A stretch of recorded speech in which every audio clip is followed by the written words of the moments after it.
झारखंड के chamber of commerce ने सरकार द्वारा अनलॉक 1 की पहल का स्वागत किया है और साथ ही कपड़े और जूते के भी दुकान खोले जाने की मांग की है। हालांकि अनलॉक 1 के पहले दिन शहर के बाजारों में काफी चहल पहल दिखाई दी। लगभग 1.5 महीने के बाद रांची के बाजारों में गहमागहमी दिखाई दी।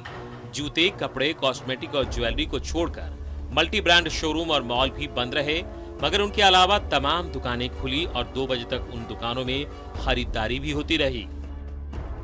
ई पास की पाबंदी खत्म हुई तो ट्रैफिक पुलिस और पब्लिक के बीच तनातनी भी कम हुई। नतीजे में शहर के ट्रैफिक का दबाव पहले से कहीं ज्यादा महसूस हुआ।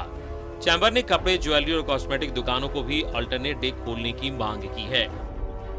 सुरक्षा सप्ताह भी जरूरी था।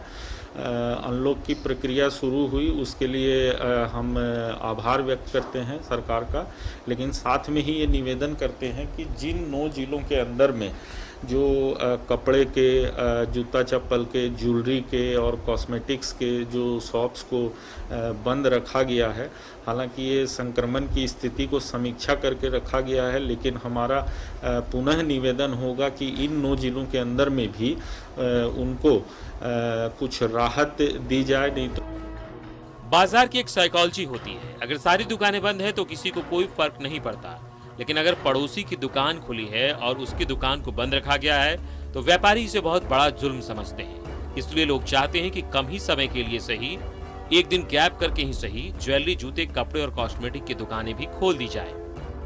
मिलना चाहिए, कपड़ा मिलना चाहिए लोगों को। बहुत सारे लोगों का कपड़ा मतलब फट गया है, पुराना हो गया है, किसी कारण से किसी को गिफ्ट भी करना है तो कैसे करेगा वो गिफ्ट? दुकान अगर बंद रहेगा तो किसी के घर में छोटा फंक्शन है, शादी है, तो क्या वो देगा? कैसे वो गिफ्ट कैसे करेगा?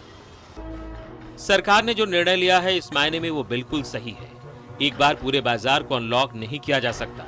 ऐसा करने से एक बार सारी भीड़ बाजार में उतर जाएगी। कहने की जरूरत नहीं कि ऐसा पहले हो चुका है। इसलिए बेहतर है कि धीरे धीरे बाजार में आर्थिक गतिविधियां चालू हो। कैमरामैन दीपक के साथ शहनवाज अख्तर की रिपोर्ट।